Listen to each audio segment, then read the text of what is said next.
우리 맥주 감사주일 주님 앞에 나오신 여러분들을 환영하면서 우리 좌우에 계신 분들과 함께 인사 나누시겠습니다. 샬롬. 샬롬.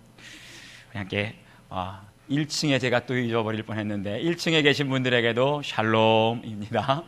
우리 1층에도 많은 분들이 예배드리고 계신데 잠깐 기도하고 하나님 말씀 받겠습니다. 아버지 하나님, 참으로 고맙고 감사합니다. 1년에 하나님께서 절반에 저희들에게 맥주 감사주의를 허락하시고 또 주님 앞에 예배의 자리, 말씀을 듣는 자리에 엎드리게 하시니 감사합니다. 행여라도 세상의 무거운 짐을 가지고 근심과 걱정과 염려를 가지고 주님 앞에 엎드린 주의 백성들이 있다면 이 시간 긍휼히 여겨 주시어서 성령께서 저희들에게 말씀하실 때 우리에게 베푸신 하나님의 은혜를 깨닫게 하여 주시고 근심과 걱정과 염려의 마음이 감사와 찬양으로 바뀌어질 수 있도록 주여 도와 주시옵소서. 성령님, 부족한 저희들의 입술을 주장하여 주시어서 오직 하나님의 말씀만 대언할 때 이 시간 예배드리는 주의 모든 백성들이 하나님의 음성을 듣게 하시고 하나님의 말씀을 깨달아 새롭게 변화받고 결단할 수 있는 은혜의 시간 될 수 있도록 함께해 주시옵소서. 주님만 의지하며 예수 그리스도의 이름으로 기도하옵나이다. 아멘. 할렐루야. 오늘은 저희들이 교회절기상 맥주 감사주일로 예배를 드리고 있습니다. 출애굽기 23장 16절을 보면 맥주절을 지키라, 이는 내가 수고하여 밭에 뿌린 것의 첫 열매를 거둠이니 라고 말씀하고 있어요. 다시 말하면 맥주 감사주일은 어떤 절기냐 하면 첫 열매로 하나님께 감사드리는 절기가 바로 맥주 감사주일입니다. 그런데 여기에서 첫 열매가 남다른 의미가 있습니다. 우리가 지금이야 너무나 먹고 살기 좋아지고 넉넉해졌지만 불과 30-40년 전까지만 해도요, 요맘때가 되면 먹을 양식이 똑 떨어졌습니다. 그래서 생겨난 말이 있죠. 보릿고개라는 말이 있었습니다. 옛날 일이 아니에요. 우리 어른들은 다 알고 계십니다. 이 보릿고개라는 말은 어떤 뜻입니까? 내가 요 고비만 넘기면 살 수 있을 텐데 요 고비를 넘기지 못해서 사는 사람이 있고 죽는 사람이 있다는 겁니다. 다시 말하면 우리가 맥주 감사주일에 첫 열매를 하나님께 드린다는 건, 하나님, 내가 죽지 않고 살아서 이 첫 열매를 거두어 하나님께 드리게 하시니 참 감사합니다. 자기가 죽지 않고 산 것에 대한 절박한 감사예요. 이러한 감사가 우리의 모든 삶 속에 충만하게 넘치기를 축원합니다. 그런데 이 시기가 참 묘한 또 타이밍이 있습니다. 맥주 감사주일이요, 딱 보면은 1년의 절반이 끝나고 또 새로운 후반기를 시작하는 그러한 시기라는 겁니다. 한마디로 맥주 감사절은 어떤 때이냐면 지난 전반기를 돌아보면서 하나님의 은혜에 감사하고 또 남은 반년을 생각하면서 어떤 마음가짐으로 준비해야 될까, 그것을 돌아보는 시간이라는 거지요. 아주 오래전에 베스트셀러가 되었던 책 중에 하프타임이라고 하는 책이 있습니다. 이건 언제 사용하는 말이냐 하면, 남자들은 잘 아실 텐데 축구 경기를 하게 되면 전반전이 끝나고 후반전을 시작하기에 앞서서 잠깐 쉬는 시간이 바로 하프타임입니다. 그런데 중요한 것은 이 하프타임을 어떻게 보내느냐에 따라서 전반전에 잘 이기던 팀이 후반전에 질 수도 있고요, 또 전반전에 형편없었던 팀이 이 하프타임을 어떻게 보내느냐에 따라서 후반전에는 오히려 역전승을 할 수도 있다는 사실입니다. 중요한 것은 하프타임 때 정말 냉정하게 내 자신을 돌아보고 반성하면서 정말 철저하게 후반전을 준비할 수 있는 사람은 반드시 역전의 은혜가 후반전에 있게 될 줄 믿습니다. 바로 역전시키는 은혜, 전반기에는 받지 못했던 놀라운 축복을 받는 시간이 바로 이 하프타임에 있고 오늘 맥주 감사주일의 의미에 담겨 있다는 거예요. 그래서 우리가 오늘 2016년도의 후반기를 준비하면서 새롭게 시작하는 오늘 맥주 감사 주일에 다시 시작합시다 라는 제목으로 우리 하나님 말씀이 선포될 때 하나님의 큰 은혜가 여러분 가운데 있기를 주님의 이름으로 축원합니다. 우리가 다시 시작하려면 어떻게 되느냐? 첫 번째, 과거의 잘못을 철저하게 끊어야 합니다. 오늘 12절 말씀을 보면 저희들에게 이렇게 명령하세요. 너희 묵은 땅을 기경하라. 그런데 여기서 묵은 땅을 히브리어로 살펴보니까 니르라고 하는 단어가 사용되는데, 이 니르라는 단어를 연구해 보니까 거의 놀라운 뜻이 있습니다. 원래 묵은 땅을 의미하는 니르라고 하는 단어 속에는요, 농사짓기에 경작하기에 적절한 땅, 딱 좋은 땅이라는 의미가 있습니다. 여러분, 농사짓기에 좋은 땅이 무슨 땅입니까? 옥토 아니겠습니까? 그렇습니다. 다시 말하면 이 묵은 땅, 니르라고 하는 단어는요, 한때는 농사짓기에 좋은 땅, 씨를 뿌리기만 하면 많은 수확을 거두었던 그런 옥토였었는데, 어느 때부터인가 여기에 잡초가 나고 쓴뿌리가 나고 엉겅퀴가 나는데, 이것을 아무도 관리하지 않고 그냥 무심코 방치해 놓은 겁니다. 그러다 보니까 어느새 채소보다 곡식보다 잡초가 더 무성해지니까 그 땅이 바로 묵은 땅, 니르가 된 것입니다. 제가 예전에 잘 아는 장로님 한 분이 주말 농장을 운영하신다고, 잘 가꾸신다고 해서 한번 초대를 하시더라고요. 서울 교회에 있는 곳으로 한번 갔더니 약 10평 남짓하는 작은 땅이었어요.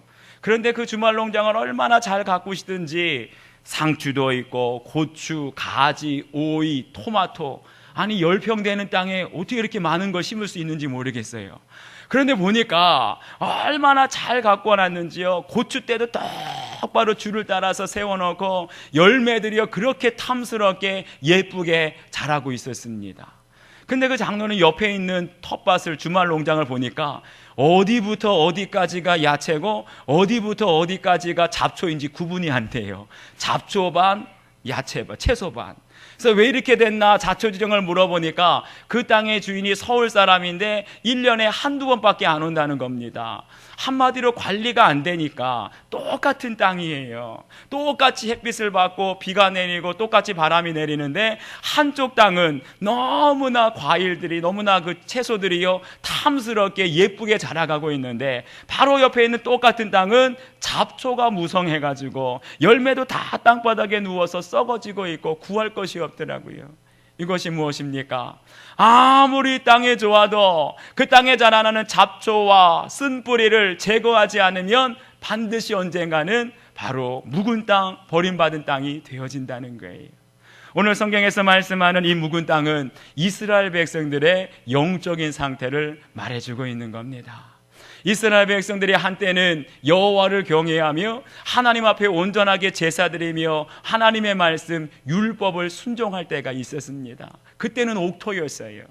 그런데 이스라엘 백성들이 점점 정치적으로 강력해지고 경제적으로 부유해지니까 그들 가운데 우상 숭배가 들어오기 시작합니다. 하나님의 선지자들을 통해서 경고합니다. 죄악을 떠나라고. 그럼에도 불구하고 무시하고 죄를 덮어주고 죄를 계속해서 눈 감아주다 보니까 이제는 마음이 양심의 화인을 맞은 것처럼 죄를 지어도 무감각해지는 거예요. 죄를 지어도 죄책감을 느끼기는커녕 누가 죄 지었다 말하면 오히려 나는 아무런 죄가 없다고. 그것이 바로 영적 묵은 땅인 것입니다. 그런데 오늘날 우리 사회를 보십시오. 뉴스를 통해서 듣게 되는 많은 소식을 듣게 되면 지금 우리나라가 이스라엘처럼 영적 묵은 땅이 되어가고 있다는 것을 보게 됩니다. 사람들이 죄를 지었는데도 깨닫지를 못하고, 죄를 지었는데도 부끄러워할 줄도 모르고, 죄를 지었음에도 불구하고 눈 감아주고 덮어주기에 급급합니다. 그래서 터진 문제가 바로 조선업의 이 회계 부정 문제, 바로 재정 비리 문제 아니겠습니까? 너무나 안타까운 것은 이 문제는요, 수년 전부터 전문가들이 문제점을 지적했어요. 그럼에도 불구하고 모든 관련 단체들이, 기업은 기업대로, 감사단체는 감사단체대로, 은행은 은행대로 문제가 보이는데도 불구하고 눈 감아준 거예요. 문제가 보이는데도, 비리가 보이는데도 불구하고, 다 드러나는데도 불구하고 덮어주기에 급급하다 보니까 어떻게 합니까? 그 부실이 몇 년 사이에 정말 눈덩이처럼 커지게 돼가지고 지금 수십조 원의 재정 비리 문제로 터진 것 아닙니까? 여러분 보세요. 한때는 조선산업이요, 우리 한국 경제를 살리는 견인차 역할을 했습니다. 조선산업이요, 우리 한국 경제의 버팀목 역할을 할 때가 있었어요. 그런데 지금 전문가들이 말합니다. 대한민국의 조선산업은 이제 국가 경제의 골칫덩어리가 됐다고 말해요. 이게 뭡니까? 바로 옥토에 쓴뿌리가 나고 잡초가 나는데 그것을 그냥 방치하고 내버려 두니까 그것이 묵은 땅이 돼버린 거예요. 이렇게 묵은 땅이 돼버린 우리를 향하여서, 이스라엘 백성들을 향하여서 하나님께서 말씀하십니다. 너희 묵은 땅을 기경하라. 오직 기경하는 것만이 살 길이라고 말씀하세요.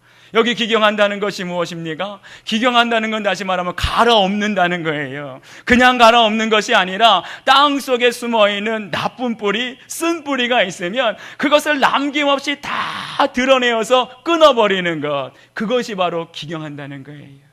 그런데 기경할 때도 대충 하면 안 됩니다. 대충 땅 속에 나쁜 뿌리, 쓴 뿌리, 엉겅퀴 뿌리가 남아있는데 그것을 내버려 두면 금방 나쁜 뿌리는 살아나서 좋은 밭을 다 망쳐버리는 거예요. 그래서 좋은 농부는요, 훌륭한 농부는요, 기경을 할 때 그냥 대충 하지 않습니다. 기경을 할 때 반드시 깊이 땅을 파서요, 깊숙이 뿌리 박고 있는, 깊숙이 숨어 있는 모든 숨겨진 나쁜 뿌리를, 쓴 뿌리를요, 하나도 남김없이 다 제거하는 겁니다. 그게 바로 묵은 땅을 기경하는 거예요. 제가 이 말씀을 묵상하다 보니까 마음속에 떠오르는 장면이 있었습니다. 구약 성경을 보면 역대기서가 있는데 그 역대기에 보면 유다의 왕들이 많이 나오게 됩니다. 수많은 유다의 왕들이 있지만 그 왕들 중에서도 하나님께서 기뻐하시고 하나님의 마음에 합하였던 왕이 몇 안 됩니다. 그 왕들의 이름이 아사 왕, 히스기야, 그리고 요시야 왕입니다. 이 세 왕에게는요, 한 가지 공통점이 있는데 어떤 공통점이 있냐면 그 이전에 어떤 왕도 끊어버리지 못하였던, 뿌리 뽑지 못하였던 우상 숭배를 이 세 왕만큼은 완전히 뿌리 뽑았던 거예요. 어느 정도였냐 하면 이방의 제단과 산당을 없앴습니다. 그리고 산당에는 우상을 갖다가 다 찍어버리고 불로 태워버렸어요. 불로 태운 것도 모자라서 불로 태운 것들을 다 가루로 빻아버렸습니다. 가루로 빻은 것도 모자라서 그것을 물에다가, 흘러가는 물에다가 다 뿌려버립니다. 이게 무엇을 말해줍니까? 다시 말하면 우리 가운데 죄악이 있다면 그것을 뿌리째 뽑아서 흔적도 없이 제거해 나가는 것, 이것이 바로 우리의 묵은 땅을 기경하는 것인 줄 믿습니다. 그럴 때에 이스라엘 백성들에게 유월절 예배가 회복되고요, 우리가 묵은 땅을 기경하게 될 때에 하나님의 성전에서 하나님의 율법의 말씀이 다시 선포되게 된 줄 믿습니다. 사랑하는 여러분, 하나님께서 오늘 저희들에게 말씀하시는 거예요.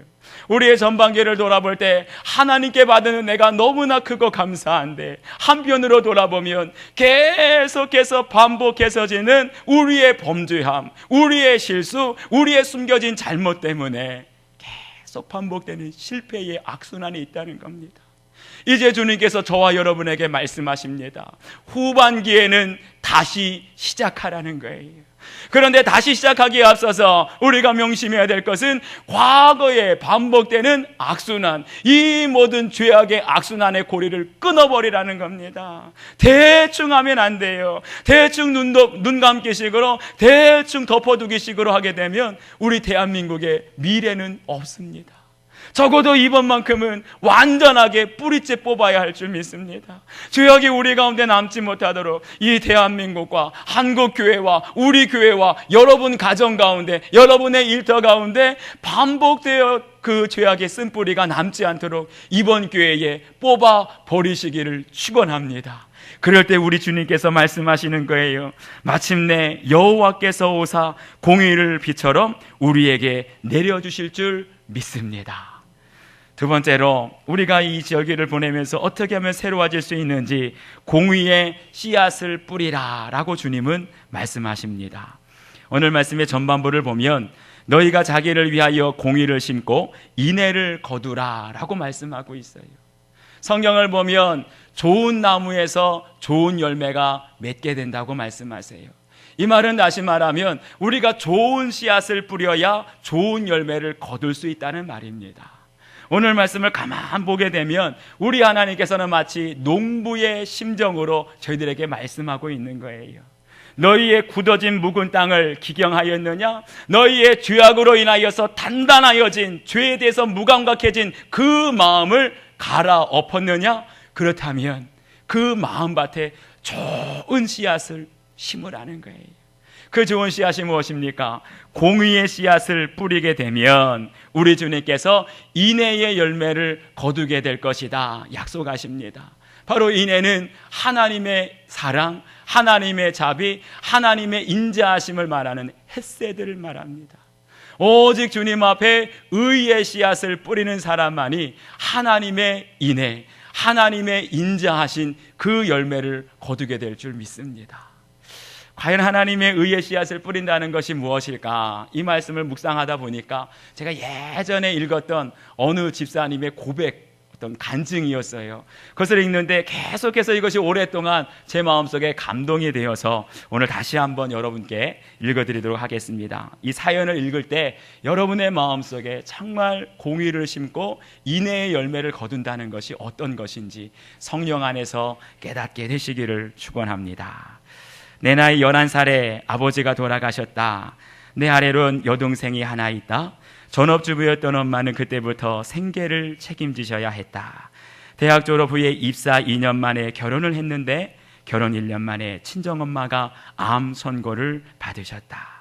난 엄마 건강도 걱정이었지만 수술비와 입원비 걱정부터 해야 했다. 그때 시어머니께 전화가 왔다. 내일 꼭 만나자고 하신다.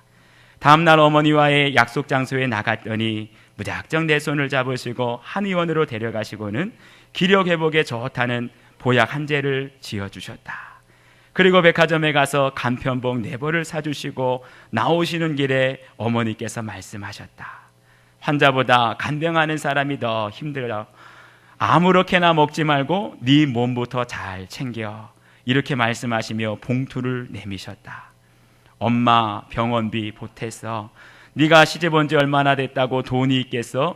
그리고 이건 죽을 때까지 너랑 나랑 비밀로 하자. 아들이지만 네 남편에게도 말하지 말고. 마다했지만 끝끝내 내 손에 꼭 쥐어주셨다. 나도 모르게 무릎을 꿇고 어머니께 기대어 엉엉 울고 있었다. 2천만 원이었다. 친정엄마는 그 도움으로 수술하시고 치료받으셨지만 이듬해 봄 엄마는 돌아가셨다.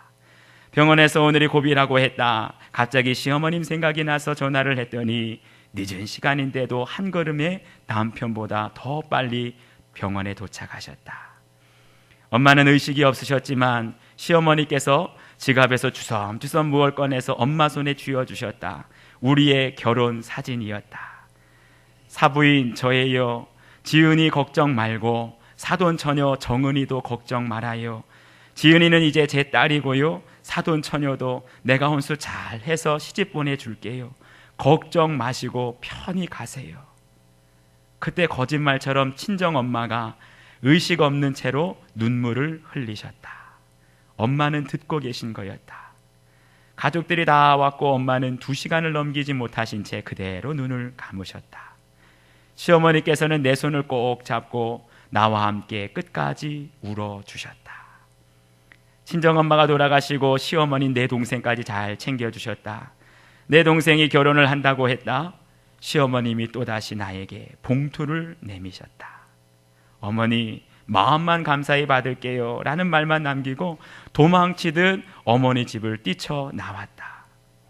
버스 정류장에 다다랐을 때 문자가 왔다.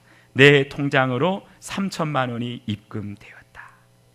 그 길로 다시 어머니께 달려갔다. 어머니께 너무 죄송해서 울면서 짜증을 부렸다. 이 돈 도저히 받을 수 없다고. 그때 어머니가 함께 우시면서 말씀하셨다. 지은아 너 기억 안 나? 친정엄마 돌아가실 때 내가 약속드렸잖아. 혼수 잘해서 시집 보내주겠다고. 나 이거 안 하면 천국에 가서 네 엄마를 무슨 낯으로 뵙겠어. 시어머님은 친정엄마에게 혼자 하신 약속을 지켜주셨다. 난 그날도 또 엉엉 울었다. 제부될 사람이 우리 시어머니께 꼭 인사드리고 싶다고 해서 자리를 마련했다. 그때 아버님이 말씀하셨다. 혼주자리에 우리가 앉았으면 좋겠는데 내 동생 내 부부는 너무너무 감사하다며 흔쾌히 받아들였다.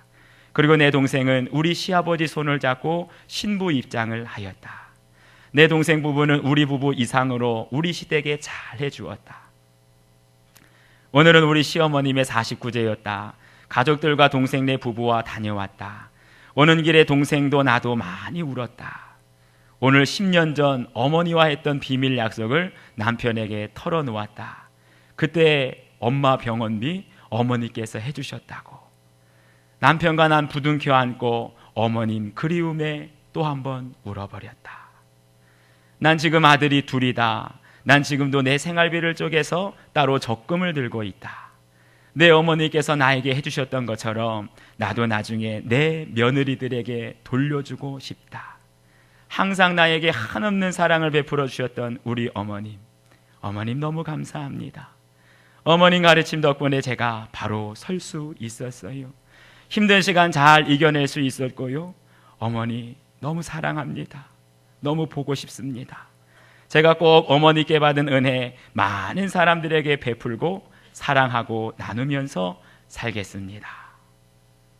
사랑하는 여러분, 이 이야기 속에 나오는 시어머니야말로 우리 하나님 말씀대로 하나님의 공의를 심고 인애를 거두신 분인 줄 믿습니다.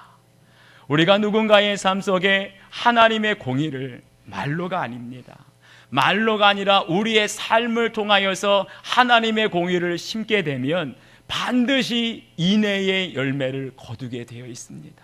그런데요, 놀라운 것은 그 인애의 열매는 단 한 사람에게만 머무르는 것이 아니라 나는 분명히 한 사람에게 공의의 씨앗을 뿌렸는데 그것이 한 사람의 삶 속에 인애의 열매를 맺게 되면 또 다른 사람에게 하나님의 인애의 열매가 흘러가게 된다는 거예요.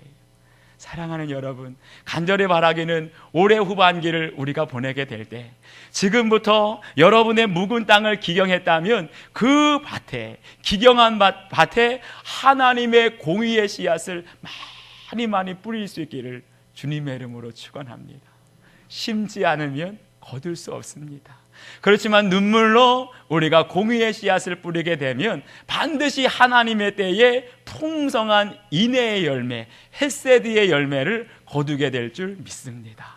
오늘 주님께서 이 맥주감사주일에 저와 여러분에게 너희는 묵은 땅이다 이렇게 말씀하시는 이유가 있어요. 묵은 땅은 겉으로 보기에는 버림받은 땅처럼 보지만 하나님께서 우리에게 묵은 땅이라고 말씀하시는 건 너희에게 가능성이 아직 남아있다는 뜻입니다.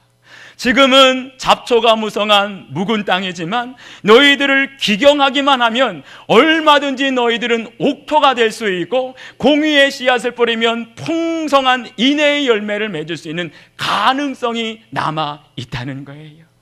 사랑하는 여러분, 어쩌면 오늘 추수감사주일 예배를 드릴 때 여러분들 중에 풍성함 중에 감사하는 성도님들 분명히 계실 것입니다. 하지만 어떤 분들에게는요, 올해 전반기가 인생 살아가면서 가장 혹독하고 가장 어려운 시간을 보낸 분들도 계실 거예요. 마음으로는 더 풍족하게 많이 드리고 싶어도 내 형편상 도저히 그러실 수 없는 분들 오늘 이 자리에 있을 겁니다. 여러분, 실망하지 마시고 포기하지 마시기 바랍니다. 우리 주님은 오늘 저희들에게 말씀하시는 거예요.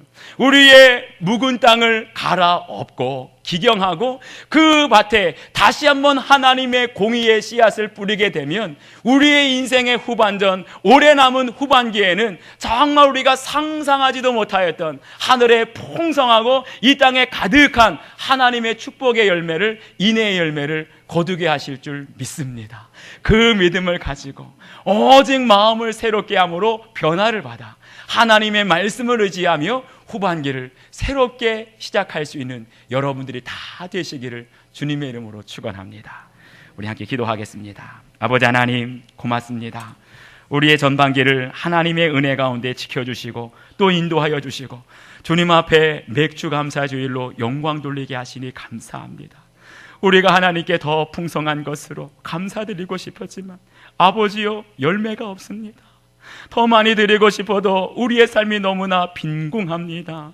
아버지, 이러한 빈궁함이 어디에서 왔는지 돌아보게 하시고 내 묵은 땅을 기경하라 하나님의 음성을 들을 때 내 안에 감추어지고 숨겨져 있던 반복되었던 죄악의 쓴뿌리를 다 뽑아내게 하여 주시고 우리의 인생의 후반전에는 공의의 씨앗을 뿌릴 수 있는, 공의의 씨앗을 뿌리고 하나님의 인애의 열매를 풍성하게 거둘 수 있는 후반전이 될 수 있도록 도와주시옵소서.